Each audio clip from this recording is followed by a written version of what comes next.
You know, every once in a while, a company comes along and changes the way people make things. Let me give you an example. Do you remember back in the day when bicycles had a huge front wheel and a small back wheel? And if you cycled at anything faster than 1 kilometer per hour, you'd fall on your face, and anything slower than 1 kilometer per hour, you would fall on your face. And then someone came along and decided, why don't we make that back wheel a bit bigger and front wheel a bit smaller and make it so that you could balance on it even when it's stationary? And all of a sudden, dentists all around the world started throwing themselves off buildings because people stopped coming to them with broken teeth. That's kind of what Olight have done with the M2R Pro Warrior. Now, I've tested many flashlights, and this, in my opinion, is the best flashlight of 2019. Hey guys, welcome back to the channel, Everyday Carry for the Everyday Guy. And as you saw, today we're going to be talking about the Olight M2R Pro Warrior. As per usual, I'm going to take you through my review process, showing and telling.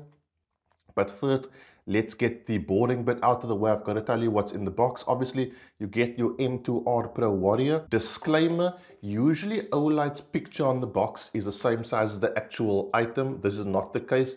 The actual torch is bigger than the image on the box. So if you are looking at it in store, bear that in mind. You obviously get your, as usual, premium Olight packaging. Inside the box, you get your user manual, which you won't need after this video.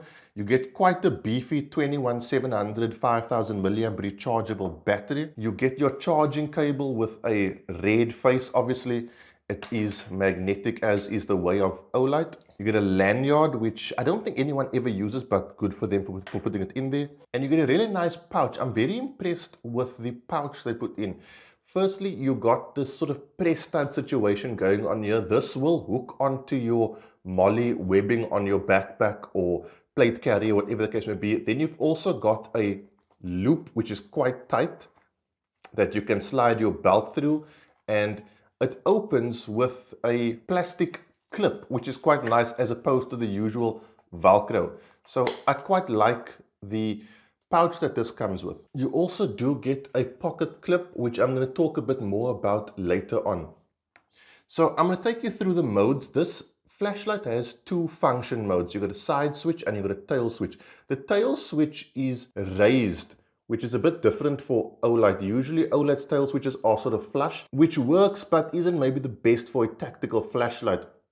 This is raised slightly and it's really sort of perfect. It's kind of intuitive. I'm going to explain more about how it works. One thing I do want to point out though is, I don't know if you can see, but there are little sort of raised ridges on the tail here.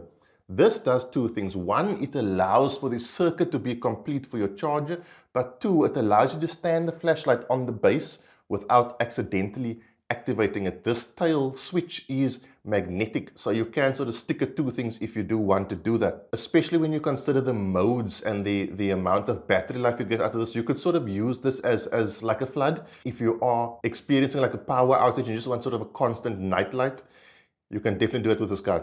So onto the modes. The side switch first. If you press and hold, you go into Moonlight Mode. I don't even know if you can see that. You probably can see it now. That's 1 lumen and you get that for 50 days. You can then cycle through the modes by pressing and holding the side switch. The next mode up is 15 lumens and you get that for 130 hours. One cycle up is 60 lumens and you get that for 40 hours. One cycle up is 250 lumens and you get that for 10 hours. And the next cycle up is 750 lumens, which will dim to 250.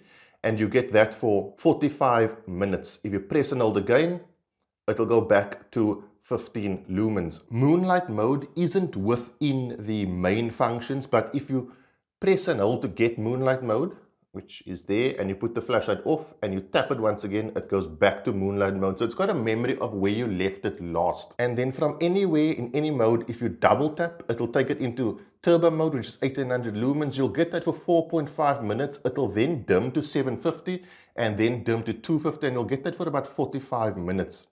So that is the side switch operation. One other thing I do want to point out that I haven't seen anyone else pointing out. This flashlight has a lockout mode. So basically, if you press and hold the on-off switch until Moonlight Mode activates and you keep pressing and holding, it'll switch off and the on-off button will go red. Let me show you what I'm talking about. So we are now in Moonlight mode and it's switched off. So now if I try to put it on, as you see, that's flashing red. I'm hoping my lights aren't drowning out the color, but even if you try the tail switch, it still won't work. In order to deactivate lockout mode, you simply press and hold the side switch until it goes back into Moonlight mode, and then you're good to go again. So it does have a lockout mode that prevents you from accidentally activating the flashlight if you're chucking it in your bag or whatever the case may be, especially considering it's got that tail switch. Now, the tail switch itself has 2 modes and 4 settings. So let's get to the sort of least tactical tail switch mode. And this is the way it ships. A light constant press is going to give you 250 lumens. As long as you are constant pressing it, it will be momentary on. If you tap it, you will get constant on. And then similarly, a hard constant press is going to give you 1800 lumens. And as long as you constantly hold it, it will be momentary on. If you tap it, it will be constant on, right? Those modes, you know, how do I put this? They're very intuitive. You will just sort of know what you're doing. It's not hard. The travel on the switch is really tactile, and there is a little click when you depress it. I'll hold it to the mic so you can hear it. So when you depress it all the way, there is a little click, but it's very feelable to know when you are not going all the way. So it's hard to explain in the video, but this tail switch is probably one of the best designed tail switches I've ever gotten my hands on. It just feels right. You know exactly what you are doing, and you are able to achieve exactly what you want to achieve. Now, there is a more tactical mode in the tactical mode. If you press and hold the tail switch and at the same time press the side switch, you get into like tactical mode 2. Let me show you what I'm talking about. So press it all the way down and tap, and you'll see it will flicker, and you'll see it will flicker in strobe mode. Now, just a warning guys, if you are affected by strobe mode or you have any kind of condition that may cause a problem with bright lights flashing, there is going to be a strobe mode situation happening within the next 3 to 4 minutes, so just be aware of that. So now that it's in full tactical mode, there is only momentary on. No matter what you do, you can't access a constant on. So the way it functions now is a light press gives you 1800 lumens straight off the bat, and a hard press gives you strobe also in 1800 lumens. That is a very intuitive way of running a tactical flashlight. The way I look at it, this button over here is utility mode. This button over here is tactical aggressive mode, and having those 2 functions on the same button, but having it just feel just right. You know what you're doing. It's not confusing. You have enough muscle memory and muscle ability to know how to activate those 2 modes. I don't know how to describe it. It just feels right. And that's kind of what I'm talking about with the M2R Pro Warrior. It's like Olight have sort of put everything together to make the perfect tactical and utilitarian flashlight. It's got the modes, it's got the battery, it's got the rechargeability, it's got the magnetic tail cap, it's got the lockout mode, it's got all the accessories, it's got the functionality, it's got the tactility to just work and work well in everything it does. I do also have to talk about the beam. So firstly, the color temperature is natural white. It's more of a yellowy white than what most flashlights are. This is good for color rendition and reflection. The closer your flashlight can get to red, and obviously it can't be red, but just bear with me, the closer it can get to red, the less harsh it's going to be on the user's eye. The less it's going to reflect aggressively. Okay, so a natural white is, from my standpoint, i.e. the user, it's not as aggressive on my eye, but as you'll see from the video, either now or a little later on, it's incredibly aggressive to the person you're pointing this thing at. And tactical mode is really useful for disorientating someone. As you can see, with me shining this into the camera, and my camera does exactly what the eye does. It has like an aperture that will open and close, trying to let as much light in as possible. It completely blinds the camera and allows me to move off center without the cameras being able to see anything beyond the bright flash of the light. Once I activate strobe, obviously it goes into full epileptic seizure mode, and that kind of thing will disorientate anyone. It's too bright for someone to continue to advance. You can move as the user, you can move forward and backwards without the person you're shining this light at having any sense of you getting closer or you getting further back, because that 1800 lumens, that beam is so bright and it's so focused. This beam is really, really focused, which is another useful thing for a tactical flashlight. It's kind of like a lightsaber. If you're in the dark, you'll see this thing presents such a powerful beam. It's incredibly focused and incredibly disorientating for the person who's having it shone at them. Now we've got to get onto the drop test, guys. I drop test these things from shoulder height. I don't really care what the box says. If you have a tactical flashlight, chances are you're going to be holding it at shoulder height, and it's got to be able to survive a drop test from there.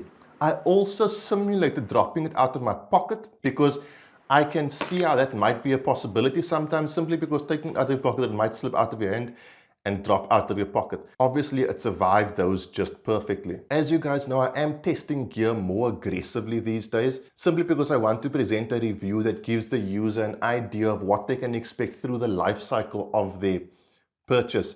Now, the waterproof testing, a lot of people say that you should not press the buttons while it is fully submerged. I completely disregard that. If something says waterproof, it's got to be able to function underwater. There are a lot of things you can put underwater and they will survive if you don't use them, but that's a complete waste of waterproofing. Now, I do get what they mean by waterproofing, but within my testing, I pressed all the buttons and cycled through all the modes while the torch was fully submerged, and it came out just fine. So you're not going to have any kind of issue through waterproofing, through condensation or anything like that. If this thing is battened down properly, you're going to have a fully waterproof flashlight. Now, we do have to talk about the strike bezel. It's a crenulated strike bezel, and as you can see, this thing is a monster. You got to be really careful with this. Okay, it's sharp. This is going to cause unhappiness for whatever it is struck up against. So if you are going to put this in your pocket with the head of the flashlight upwards, just understand you may scratch your hand or the side of your wrist trying to get this out of your pocket. It is a very, very sharp strike bezel, and if you're going to use this as a sort of blunt force tool, the thing you're going to use it against is not going to win. It's really aggressive. It's probably the most aggressive of all the Olights that I own. I also own the Warrior X. This is more aggressive than that. Now, talking about the clip position and the way it sits in your pocket, this clip is removable.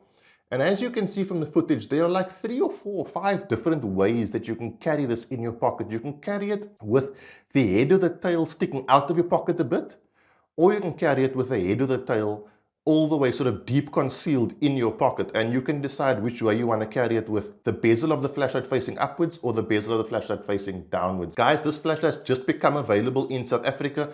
I got early access to it thanks to Henry Beeman and the guys at Olight and Torch SA. I want to say a huge thanks to them for presenting me with this, and I want to reiterate, this for me is the best, not just tactical, but probably flashlight of 2019, because it does everything it says, but more importantly, it does everything really, really well. It gives you a ton of modes, it gives you a ton of battery life. It's an ultra tactical tool which provides that tactical advantage that you want. Light is might. The guy who sees the other guy first is often the guy who's going to win the fight, and with this you definitely have a fight winning advantage. So guys, I want to say a really well done to the guys at Olight. Congratulations for making something as amazing as this. This is going to be really hard to beat. I will review other flashlights and I will probably say they're good, and they probably will be good. But this sets the bar in sort of a different league. This is like those bicycles with the small and the big wheel versus the bicycle with 2 wheels of the same size. Yes, they're both bicycles, but you can't really compare them, can you? So I'm sure like in a year's time, everybody will be sort of modeling this design for their flashlights. And that's kind of what I'm talking about. Every once in a while, something comes along that is just a lot better than everything else. And the Olight M2R Pro Warrior is that. Guys, thanks so much for checking out the video. I really appreciate it. If you like this kind of thing, please don't forget to subscribe, maybe leave a like. I'll see you guys soon for another review. Have a good week. Cheers. God bless.